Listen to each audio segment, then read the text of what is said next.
भी हुआ, ये बच्चे मेरे बैठे हुए हैं, ठीक है।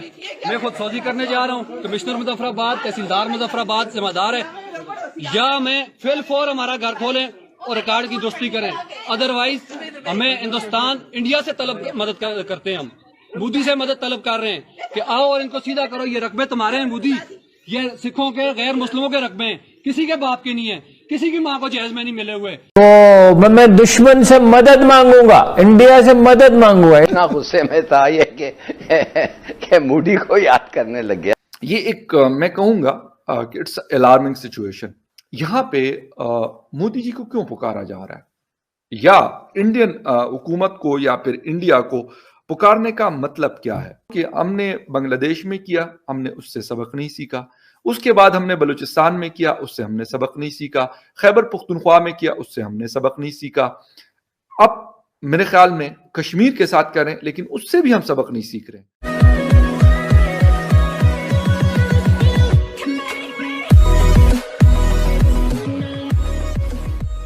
नमस्कार दोस्तों, पाकिस्तान ऑक्यूपाइड कश्मीर पीओके में अब सिचुएशन ख़राब हो रही है पाकिस्तान के लिए। हम सबको पता है, आए दिन कोई ना कोई न्यूज़ आती रहती है कि कोई ना कोई ग्रुप उठता है और वो ग्रुप कई सारे लोगों को इकट्ठा करके फिर स्टेटमेंट देना शुरू कर देते हैं और फिर वहाँ पर उस जो स्पीच होती है उसमें इंडिया का नाम भी लिया जाता है। अब यहाँ पर भी यही बात हो रही है कि पीओके के लोग यही बात कर रहे हैं कि भाई हम मोदी को इनवाइट करते हैं, या फिर कहे कि इंडियन गवर्नमेंट को, इंडियन सरकार को यहाँ पर इनवाइट करते हैं कि भाई आइए और हमारी चीज़ों को कब्जा कर लीजिए। यहाँ पर जो ये सारी कोठियाँ और सब कुछ है ना, वो सिखों की और हिंदुओं की थी। कोई यहाँ पर कोई यहाँ पर खुद नहीं बसाई है, किसी के शादी में लड़की वालों ने नहीं दिया है यहाँ सब कुछ। ये जो चीज़ें थी ना, वो सिखों की और हिंदुओं की थी, और ये बात बिल्कुल सच है। आज जो भी प्रॉपर्टीज़ इवन पाकिस्तान के अंदर भी है ना, पाकिस्तान ऑक्यूपाइड कश्मीर को छोड़िए, पाकिस्तान के अंदर भी है ना, उसमें अच्छी खासी चीज़ें आपको इंडियन ही मिल जाएगी जो इंडियनों ने वहाँ पर बिल्ड की होगी। अगर आप कराची में देखो ना, तो कराची में कई सारी बिल्डिंग ऐसी जो गुजरातियों ने बसाई थी, उसके बाद आज भी गुजराती वहाँ पर बसते हैं, लेकिन ज़्यादातर गुजराती वहाँ से इंडिया में शिफ्ट हो गए। अपने जो पिछले दिनों जो दानिश कनेरिया वाला जो किस्सा था, वो भी गुजराती है।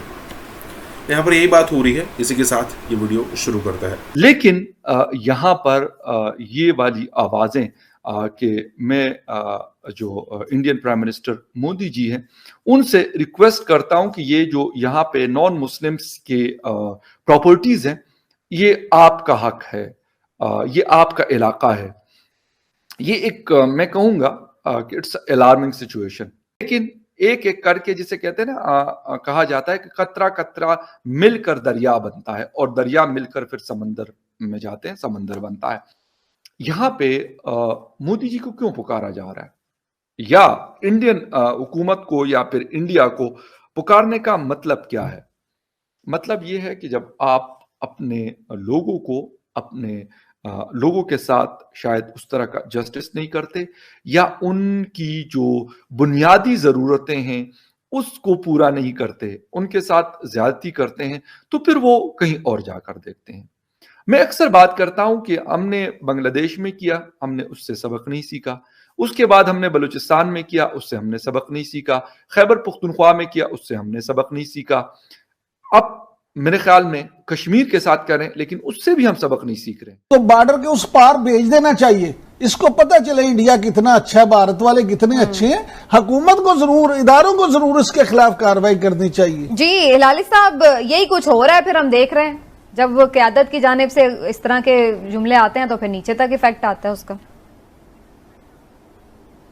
हाँ, मगर ये गुस्से में था तो बेचारे को पता नहीं क्या क्या इन्होंने किया होगा कि इतना गुस्से में था ये कि मोदी को याद करने लग गया। तो मैं दुश्मन से मदद मांगूंगा, इंडिया से मदद मांगूंगा, इंडिया आर्मी लेके आएगा। क्योंकि दूसरे साइड की कश्मीर की अक्सर हम बात करते हैं, हमारा मीडिया भी उसके हवाले से बहुत बात करता है, वो बेशक 370 और 35A के हवाले से हो, या फिर वहाँ पे जो कार्रवाइयाँ होती हैं, और उसको हम काफ़ी मीडिया कवरेज भी देते हैं। शायद हमारी स्टेट की पॉलिसी है, इस वजह से उसको बहुत ज़्यादा जगह मिलती है। लेकिन आज इस तरफ के कश्मीर में क्या हो रहा है, मैं अक्सर बात करता हूँ कि हमने जो हमारे साइड का कश्मीर है, या जो पाकिस्तान के पास कश्मीर का जो हिस्सा है, उसको हमने उस तरीके से क्या बहुत स्लो भी डेवलप नहीं किया, बहुत सारे वहां पर मसाइल जो हैं वो बेसिक जो जरूरियात हैं उसके हवाले से हो या बड़े प्रोजेक्ट्स हो, सबकी अगर बात की जाए तो वहां पर अवेलेबल नहीं है। अभी तक मुजफ्फराबाद कश्मीर एयरपोर्ट से महरूम है, अभी तक एक अच्छी रोड इंफ्रास्ट्रक्चर से महरूम है, अभी तक एक प्रॉपर इंटरनेट जो कनेक्टिविटी होती है उससे महरूम है। इसके अलावा मैं कहता हूँ ट्रांसमिशन लाइन जो प्रॉपर, हालांकि बिजली बहुत ज्यादा वहां पे बनती है, उसमें भी पुरानी लाइंस जो लगी हुई हैं वो चल रही हैं। तो ये सारी चीजें हैं जिसके हवाले से मतलब हम बैकफुट पे होते हैं। ये अलग बात है कि वहां पे लोग जो है मतलब उस तरीके से उठ खड़े नहीं होते पाकिस्तान के खिलाफ, लेकिन अब क्योंकि सोशल मीडिया का दौर है तो बहुत सारी चीजें जो है हमारे सामने आती है। और चीन ने इस रीजन में, इस जंग में अपने लिए अपने अपने चौधरियों का सिलेक्शन कर दिया है कि इंडिया उसने अपना चौधरी बना दिया है। सच्ची बात मेरे ख्याल में मुझे नहीं लगता कि अभी तक भारत ने, इंडिया ने पूरी तरह से फैसला कर दिया। भारत भी जो है वो अकबटक्का करता है रूस के साथ, और ये एक बड़ा मुल्क है, बिलियन से ज्यादा लोग हैं, उन्होंने भी अर्थशास्त्र पढ़ी है, वो सोच समझ के काम करते हैं। उन्होंने पिछली कोल्ड वॉर खेली है पूरी की पूरी सोवियत यूनियन के साथ होते हुए और अमेरिका से दोस्ती रखते हुए। ऐसा नहीं है कि एक टीम जो है वो, इंडिया को अपनी हालत बेहतर करने के लिए सरहदी मामलात को हटाकर बाला होकर इन मामलात से अपनी मैशत के ऊपर भी तवज्जो देनी चाहिए। वो तो टेररिज्म रुके तो तब है ना। देखिए चीन और इंडिया का मामला मुख्तलिफ है, अमेरिका के साथ ट्रेड नहीं है उनकी इतनी बड़ी, तो डिपेंडेंट है एक दूसरे पे। 1.83 बिलियन डॉलर की तजारत थी इंडिया और चीन की आज से 20 साल पहले, 21 साल पहले, अब होगी 100 बिलियन डॉलर। अमेरिका यकीनन चाहता है कि भारत जो है वो पूरी तरह उनकी साइड पे आ जाए, क्योंकि उनकी लॉजिक बड़ी सीधी है। उनकी लॉजिक ये नहीं है कि उनकी भारत की लॉजिक में पाकिस्तान का हिस्सा बहुत कम है। भारत की लॉजिक ये है कि दुश्मन का दुश्मन दोस्त, राइट, कि चाइना और भारत की वैसे ही एक राइवलरी है, तो ये हमारी साइड पे। दूसरी उनकी लॉजिक ये है कि हमारी one of the most important diaspora जो अमेरिका की है वो भारत। तीसरी उनकी लॉजिक ये है कि बिलियन बंदे की वो एक मार्केट है। तो इट इज टोटली लॉजिकल कि अमेरिका जो है वो भारत की तरफ एक टिल्ट होगा, लेकिन it is not totally logical कि भारत कहेगा अच्छा यार अब मैं चीन से भी पूरी कुट्टी करूंगा और तुम्हारे लिए रूस से भी कुट्टी करूंगा और तुम्हारी साइड पे आ जाऊंगा। लेकिन इस तजब्जुब की वजह से एक सोच पाकिस्तान के अंदर ये भी है कि देखें अमेरिका ने तो हमारे साथ कुट्टी कर ली या कोई दिलचस्पी नहीं ले रहा है, लेकिन दूसरी तरफ अगर हम उसका इंतज़ार करें, उसका कहा माने, ट्रम्प के साथ अपनी मुलाकातों का जश्न मनाएं, तो उसकी वजह से चीन और रूस भी उस सूरत के साथ हमारे करीब नहीं आ सकते। तो कहीं ऐसा ना हो कि हम ना इधर के रहे ना उधर के रहे, मामला हो जाए। उस दिन मैं किसी और शो में था तो किसी तरह इसी किस्म की एक बात एक और गेस्ट ने की कि ऐसा ना हो कि हम ना घर के ना घाट। दूसरी बात यह कि आप बनाते क्या हैं, आप चीन को क्या देंगे? चीन ने तो आप पे बहुत सी पाबंदियां खत्म कर रखी हैं, बहुत नरमी की है, बांग्लादेश के साथ भी की है। आप बेचेंगे क्या उनको? आप चीन के लिए, चीन के 1.5 अरब आदमी लिबास पहनते हैं, वहां जाएं।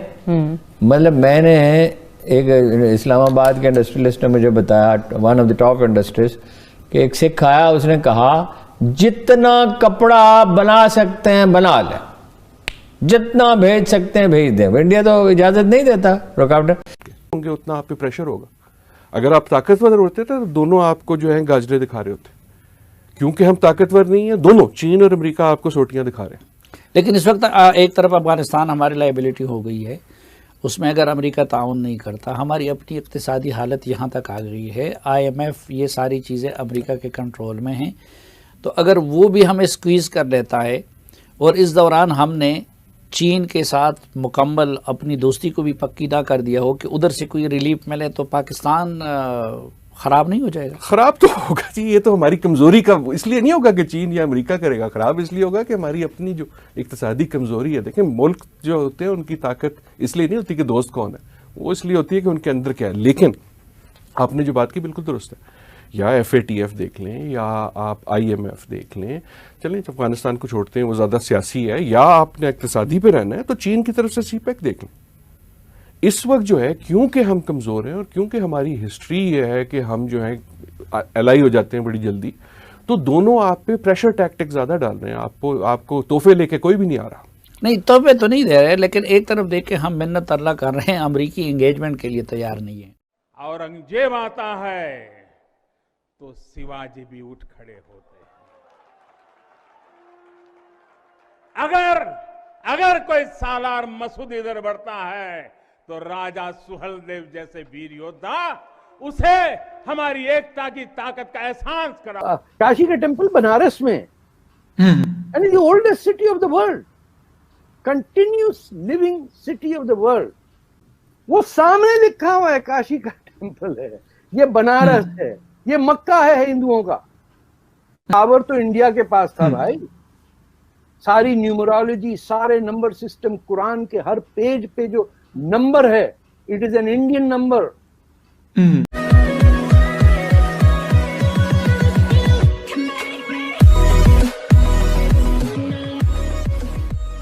नमस्कार दोस्तों, यहाँ पर काशी विश्वनाथ की बात हो रही है कि काशी विश्वनाथ के अंदर जो मतलब कि हम सबको पता है ये जो राम मंदिर बन रहा है, वहाँ पर भी बाबरी मस्जिद इसीलिए बनाई क्योंकि हिंदुओं को पिंच किया जाए बार बार कि देखिए आपकी सबसे रिलीजियस बड़ी प्लेस जो one of the holy place है हिंदुओं के लिए, वहाँ पर हम क्या कर रहे हैं।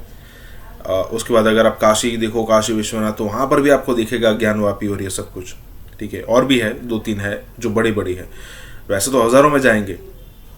और यहाँ पर यही बात हो रही है कि खुल के दिख रहा है, फिर भी इंडियंस जो है, फिर भी नॉट सिर्फ इंडियंस, यहाँ पर हिंदुओं की बात हो रही है कि भाई हिंदू जो है वो यहाँ पर कोर्ट में केस ले जाने की बात कर रहे हैं। और बात ये कर रहे हैं कि भाई हम यहाँ पर जाएंगे, यहाँ से मामला जो डिसाइड होगा, जो भी डिसीजन आएगा उसको लेकर हम यहाँ पर ऐसा नहीं करना चाहते कि सारी जगह को तोड़ दिया जाए और ठीक है कि हम उस हिसाब से सारी जगह जो है वो अपने कब्जे में ले ले।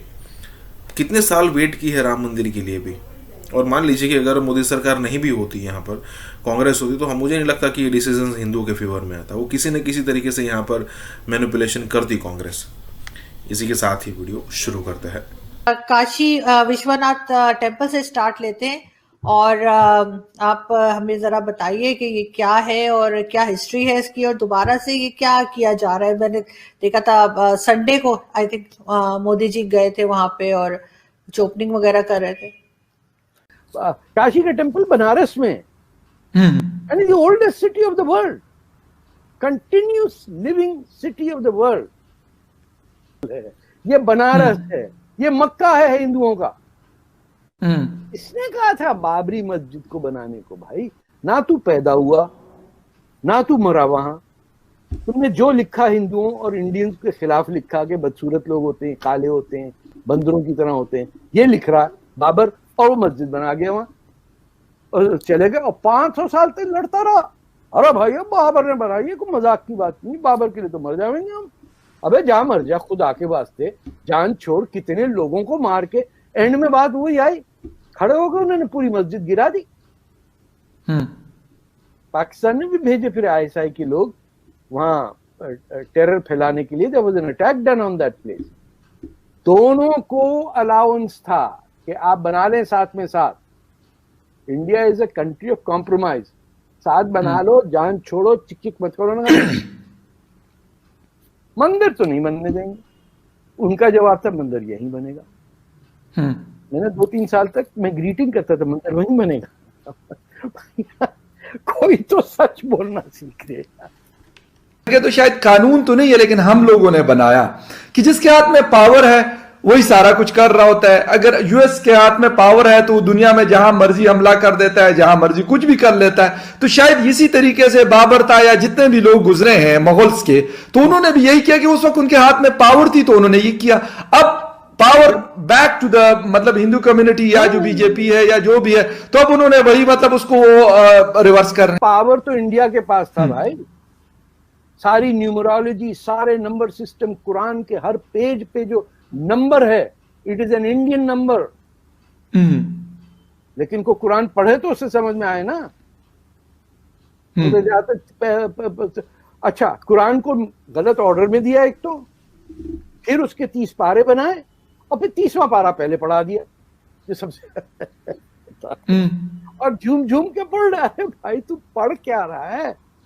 अगर इकरा पहला लफ्ज है कुरान का, तो वो कुरान के अंदर पहला लफ्ज क्यों नहीं है?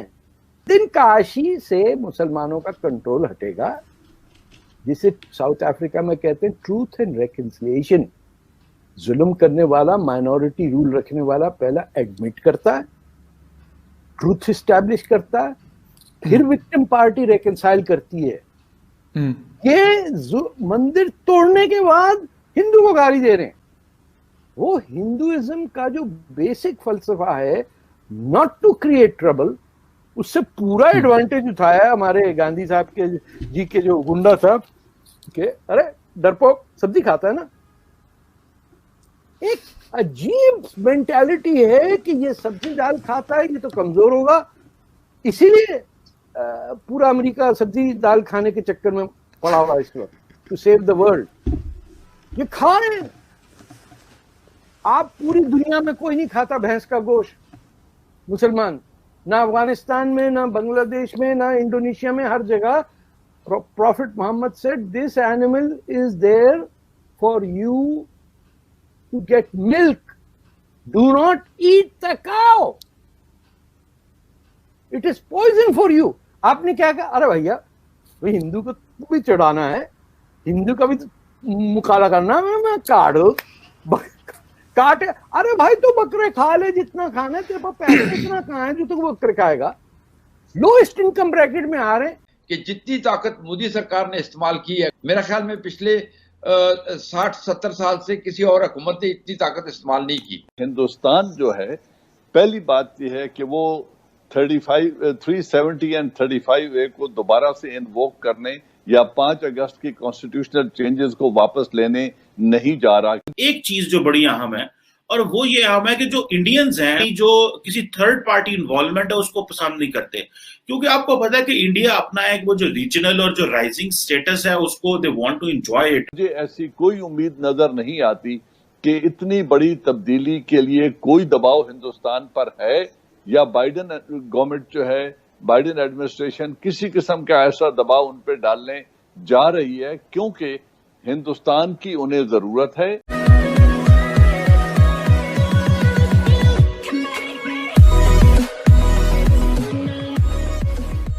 नमस्कार दोस्तों, अब यहाँ पर मोदी के बारे में डिस्कशन हो रहा है, भारत के प्रधानमंत्री मोदी के बारे में, कि भाई मोदी ने पिछले सालों में जितनी पावर यूज़ की है, इंडिया के किसी भी प्रधानमंत्री ने, मतलब हो गया ना 70-75 साल हो गए, किसी भी प्रधानमंत्री ने पाकिस्तान के खिलाफ अपनी इतनी पावर का यूज़ नहीं किया है। अब ज़रा उनको कौन बताए कि भाई ये जो पावर है ना वो मिली है मोदी को, और उसके बाद जो भी पावर मिली थी उसमें खुद ने बहुत ही अलग लेवल की बढ़ोतरी की है, और तब ये जाकर ये इस पावर का यूज़ किया जा रहा है। पहले भी हम पावर का यूज़ करना चाहते थे, लेकिन हमारी पावर इतनी थी नहीं कि लोग हमारी बात सुने। आज जब सिचुएशन ये है कि जब यूक्रेन और रशिया की वॉर होती है, दोनों प्रेसिडेंट जो है मोदी से बात करते हैं, फ़लस्तीन और या फिर गाज़ा वर्सेस इजराइल होता है, तब भी जो है वो प्रधानमंत्री मोदी को कॉल किया जाता है सिचुएशन शो करने के लिए। मतलब कहने का मतलब ये है कि इंडिया भी इतना पावरफुल हो चुका है, और साथ में अगर देखो तो पाकिस्तान इतना ही वीक होता जा रहा है, और पाकिस्तान को यही डर है कि आज नहीं तो कल ये कब्जा कर लेंगे। इसी के साथ ही वीडियो शुरू करते हैं। दुनिया किस स्टेज पे खड़ी है? क्या हम कोई एक्सपेक्ट कर सकते हैं कि किसी साजिश की वजह से हिंदुस्तान को अपने स्टैंड से पीछे ले जाया जा सकता है, उसे मजबूर किया जा सकता है कि वो कश्मीर से अपनी फ़ौजें निकाले या वहाँ की खुद इरादियत की तरफ आए? इस चीज़ के कितने इम्कानात हैं? दुनिया कितना कश्मीर के मामले पे आपके मौक़िफ़ के साथ? वो 370 एंड 35A को दोबारा से इन्वोक करने या 5 अगस्त की कॉन्स्टिट्यूशनल चेंजेस को वापस लेने नहीं जा रहा किसी बड़े दबाव के बगैर।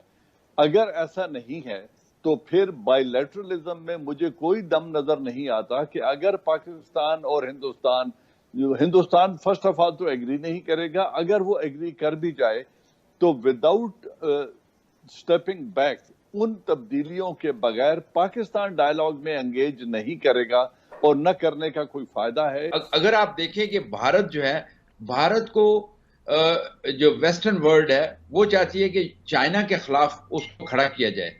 अब देखना यह है कि ये यूएई की इनिशिएटिव हो सकती है, लेकिन मैं समझता हूं कि इसको जो सपोर्ट है वो बड़ी पावर्स की भी है, क्योंकि उसके बगैर वो खुद शायद इन्वॉल्व नहीं होना चाहते उस तरह, क्योंकि भारत हमेशा ये कहता रहा है कि थर्ड पार्टी की जो इन्वॉल्वमेंट पे वो नहीं चाहिए और बायलैटरल इशू है। और भारत का मैं आपको बता दूं, भारत हमेशा कोशिश करेगा इसको डिले करने के लिए। भारत हमेशा कोशिश करेगा कि वो डेमोग्राफी चेंज करे, जिस तरीके से उन्होंने किया है कि अभी से वो डोमिसाइल वगैरह उन्होंने जो नॉन कश्मीरीज को दिए हैं, कि जितनी ताकत मोदी सरकार ने इस्तेमाल की है, मेरा ख्याल में पिछले 60-70 साल से किसी और हुकूमत ने इतनी ताकत इस्तेमाल नहीं की। मेरे नजदीक बायलैटरलिज्म में कोई दमखम नहीं है जब तक कोई थर्ड पार बिलखुसूस अमेरिका या यूनाइटेड नेशन बीच में सालसी का किरदार अदा न करें और जो कॉन्स्टिट्यूएंट स्टेटस है कश्मीर का उसको दोबारा से इन्वोक ना किया जाए, तो उस वक्त तक किसी किस्म के डायलॉग बेनतीजा ही रहेंगे। और मुझे ऐसी कोई उम्मीद नजर नहीं आती कि इतनी बड़ी तब्दीली के लिए कोई दबाव हिंदुस्तान पर है या बाइडेन गवर्नमेंट, बाइडेन एडमिनिस्ट्रेशन किसी किस्म का ऐसा दबाव उन पर डालने जा रही है, क्योंकि हिंदुस्तान की उन्हें जरूरत है।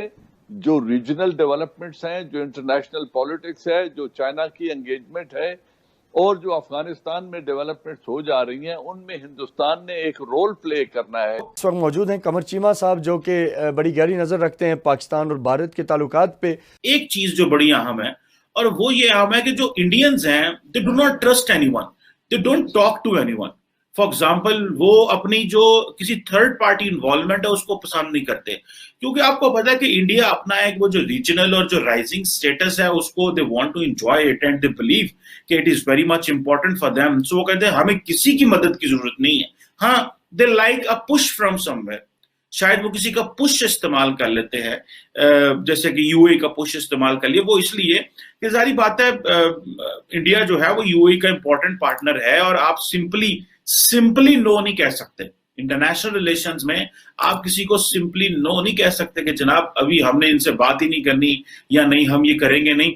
So you give piece a chance. लेकिन ये जो टॉक्स हो रही हैं इसमें एक चीज बड़ी इंपॉर्टेंट है और वो है कॉन्फिडेंशियलिटी। कॉन्फिडेंशियलिटी जो इसको कॉन्फिडेंस में रखना वो बड़ा इंपॉर्टेंट है। उसकी वजह क्या है? जो फिर उसके डोमेस्टिक रिएक्शंस आते हैं। जी, आप बैठ के नेगोशिएट करें। कश्मीरी भी जो है वो भी समझते हैं कि उस पर इंटरेस्ट, हर मुल्क के इंटरेस्ट को वो समझते हैं, तो उसको मद्देनजर रख के इसका एक हल निकाला जा सकता है ताकि कश्मीरी भी जिस तरह दूसरे जो कौमें हैं जिस तरह वो जिंदा रह रही हैं अपने हकूक के इसी तरह कश्मीरी भी जो है वो अपनी लाइफ। आप क्या समझते हैं कि सलूशन क्या है? ज़ाहिर है पाकिस्तान का मौक़िफ़ ये है कि पूरा कश्मीर हमारा, और इसी तरह इंडिया ये कहता है कि ये जो आज़ाद कश्मीर है ये भी उसका है, और इसी तरीके से कश्मीर में जो लोग हैं वो पाकिस्तान से इलाक़ करना चाहते हैं। तो इस सूरत हाल में ऐसी क्या पॉसिबिलिटी है जिससे इस मसले को हल की तरफ बढ़ा जा सकता है? वो क्या सिर्फ राइट ऑफ सेल्फ डिटर्मिनेशन के ज़रिए ही तयन करना है या कोई आउट ऑफ द बॉक्स कोई और भी चीज़ ऐसी है जो आप समझते हैं कि कहीं ज़ेर बहस है? आपको हालात पैदा करने होंगे, CBM करने होंगे। आप फॉर एग्जांपल 10-15 साल के लिए आप इस जो लोग हैं उनको रिलीफ दें, फैमिलीज आपस में मिलें और उसके बाद उस कौम पे छोड़ दिया जाए। लेकिन अगर अमन होगा, खुशहाली होगी और उसके बाद जब आप बैठेंगे तो इसका एक परमानेंट हल निकल सकता है। और इस खित्ते को मैं समझता हूँ कि ये एक ब्रिज होगा इंडिया और पाकिस्तान के दरमियान और चाइना के दरमियान। ये एक इकोनॉमिक जोन बन सकती है। ये एक बेहतरीन स्विट्जरलैंड की तरह वो जगह बन सकती है जिसमें तमाम जो मुफादात हैं वो उनका तहफ़्फ़ुज़ किया जा सके। लेकिन इसके लिए मैं समझता हूँ कि आपको एकदम नहीं होगा, इसको एक लॉन्ग प्रोसेस है, इसको Aahista Aahista step by step आगे चले। और उसके बाद आप देखें यूरोप में ये लोग आपस में लड़ते रहे हैं, यहाँ पे जंगें होती रही हैं, वर्ल्ड वार फर्स्ट हुई, सेकंड हुई, लेकिन आज यूरोप कहाँ पहुंच चुका है?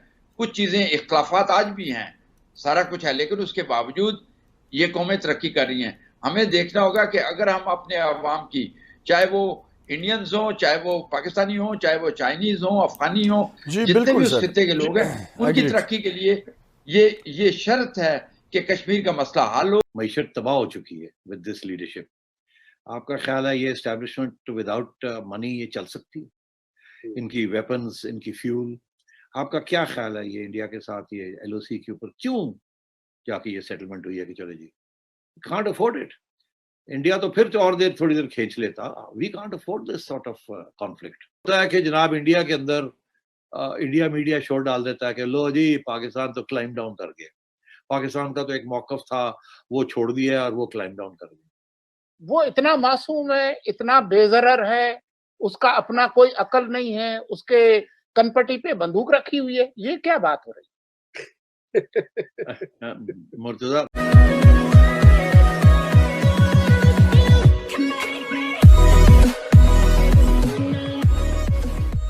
नमस्कार दोस्तों, अब यहाँ पर बात हो रही है कि मान लीजिए कि अगर इंडिया और पाकिस्तान की वॉर होती है तो इंडिया तो पता नहीं कितने दिनों तक ये वॉर जो है वो झेल लेगा, क्योंकि 600-700 बिलियन डॉलर उसके पास पड़े हैं और पाकिस्तान के पास 3-4 बिलियन से ज़्यादा कुछ नहीं है, और वो भी दूसरे के दिए हुए हैं जो आपको क्रेडिट दिखानी है इसलिए आपको रखने पड़ते हैं। वैसी सिचुएशन में मान लीजिए कि अगर लड़ाई हो जाती है तो क्या आपके पास इतना पैसा है कि आप अपने लश्कर से लेकर तोप और जो गोला बारूद चाहिए सारी चीज़ों के लिए आप पैसा पे कर पाओगे? क्या आपके पास इतना पैसा है कि आप ऑयल जो ज़रूरत पड़ेगी इसमें, क्या आपको लगता है कि एक दो दिन से 2 दिन तो ज़्यादा कहता हूँ कि 1 दिन से ज़्यादा आप टिक पाओगे इंडिया के सामने? क्या आपके पास कोई ऑप्शन बचेगा? अगर नहीं बचता है आपके पास तो फिर सीधी बात है कि ये जो जिहाद वाली सिचुएशन है उसको छोड़ो, इंडिया के साथ ट्रेड शुरू करो, बिजनेस शुरू करो, और तब जाकर जो है वो पाकिस्तान के अंदर बेरोजगारी महंगाई थोड़ी कम होगी। डॉलर के सामने पाकिस्तानी रुपया जो रोज़ पिट रहा है ना वो स्टेबल होगा।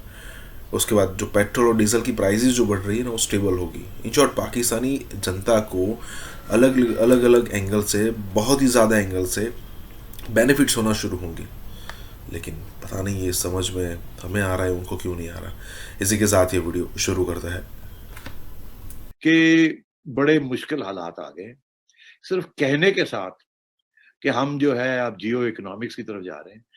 आप किसी सूरत में आपका जो जियो इकोनॉमिक्स मॉडल जो आप बनाना चाह रहे हैं वो नहीं चलेगा।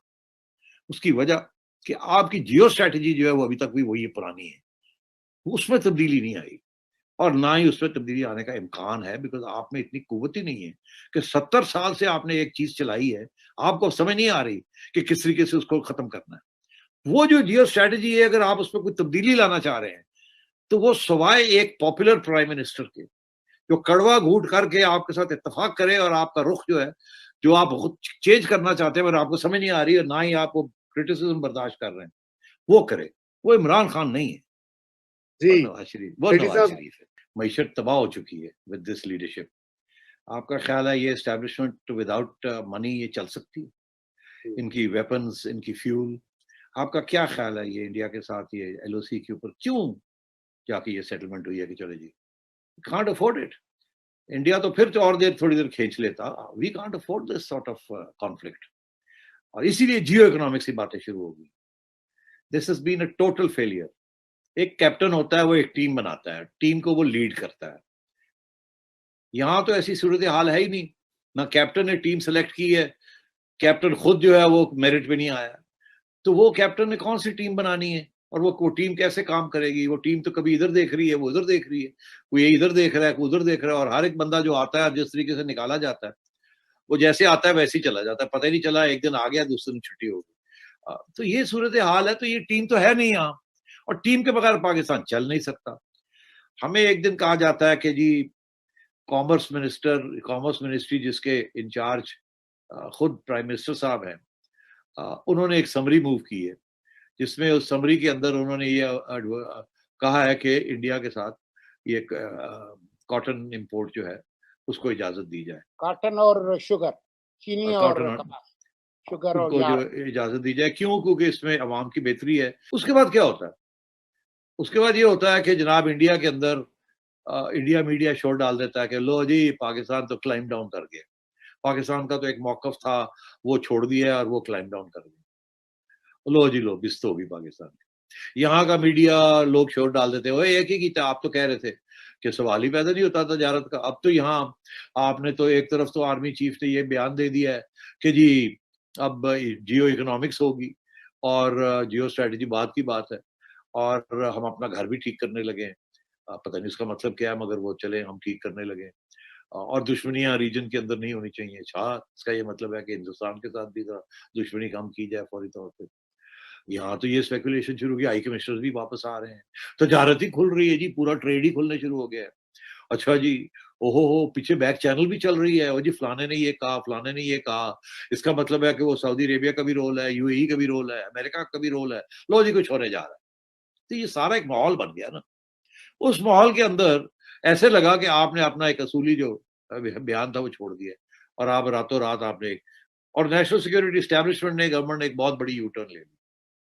अब ये सारा मसला बन गया इनके लिए। अब ये भागे हैं वहां से, और नहीं जी नहीं, हम तो कश्मीर के बगैर ये बात नहीं होने देंगे, हम तो जब तक वो आर्टिकल 370 वापस नहीं लेंगे, हम तो आगे बात नहीं बढ़ेगी।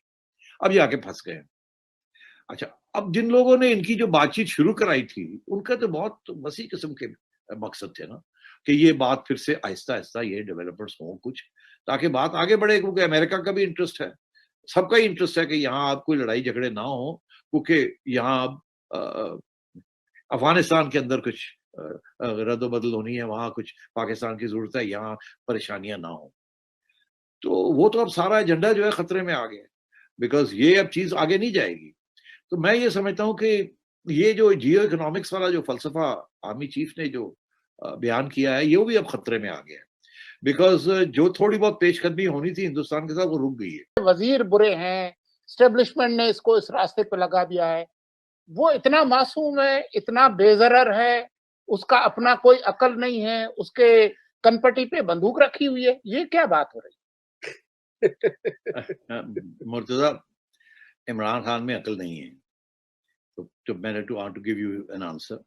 इज अ क्रिकेटर, बड़ी सिंपल सी व्यूज है अबाउट लाइफ, हर रोज आप सुनते हैं उनकी बातें, कभी कुकड़ बन रहे होते हैं, और कभी अंडे हो रहे होते हैं, और कभी बनागा बन रहे होते हैं, और कभी, मतलब है कि ही इज बेचारा, मतलब है कि मैं क्या कहूँ उसके बारे में। अभी भी जब आप जियो इकोनॉमिक्स की बात करते हैं या जियो स्ट्रेटजी की बात करते हैं, वो वॉशिंगटन ओरिएंटेड है। ऊपर से तो आप कहते हैं कि जी हम तो बड़े अब चाइनीज कैंप में हैं, मगर प्राइवेटली आप अमेरिकनों को कहते हैं नहीं, हम नहीं है चाइनीज कैंप में, हम तो आपके कैंप में रहना चाहते हैं, क्योंकि उन्हें इस बात का एहसास है कि एक वेस्टर्न कैंप है जिसके अंदर world bank, IMF, financial institutions, dollar, parity, rates, एक पूरा एक सिस्टम है ना कैपिटलिज्म। एक तरफ वो है, और बेचारा दूसरी तरफ एक चाइना है जो कि आपको चले 1-2 बिलियन डॉलर दे देता है कि आप अपने बैंक में रख लें, मगर अभी वो उस लेवल पे नहीं आया कि it can compete with a different financial system and give you the sort of things that you want. वो तो नहीं है। आपकी सारी एक्सपोर्ट्स और इंपोर्ट्स एक्सपोर्ट्स सारी वेस्ट को जा रही है, चाइना को क्या जा रहा है? कुछ भी नहीं। और इसीलिए जब FATF आपके ऊपर घुमाया जाता है तो आपकी टांगे खड़कनी शुरू हो जाती है।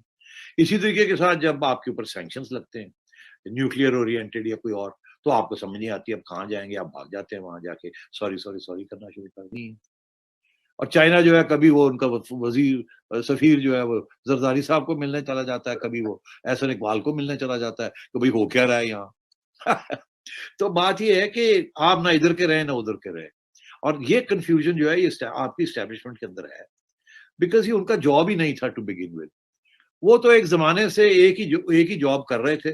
वो ये था, एक उन्होंने डॉक्ट्रिन बनाई हुई नेशनल सिक्योरिटी की, जिसके अंदर इंडिया पिवटल है, और उसके साथ उन्होंने एक डॉक्ट्रिन बनाई हुई थी, वो ये थी कि हमने प्रो अमेरिका रहना और वहीं से पैसे आने हैं।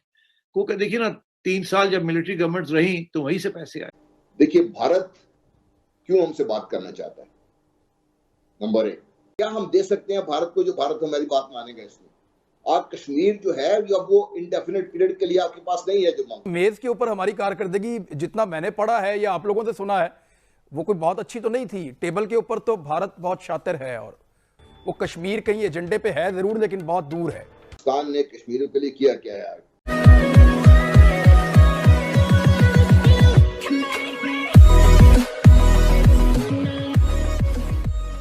नमस्कार दोस्तों, अब यहाँ पर बात हो रही है कि भाई आखिरकार पाकिस्तान ने कश्मीर के लिए किया ही क्या है। और दूसरी चीज़ कि अगर आप इंडिया के साथ यहाँ पर रिलेशन सुधारना चाहते हैं तो आपके पास ऑफ़र करने के लिए है क्या आपके पास? मतलब इंडिया के पास तो बहुत सारी चीज़ें हैं जो आपको ऑफ़र की जा सकती है, लेकिन क्या आपके पास कोई चीज़ है ऐसी जो ऑफ़र करेंगे?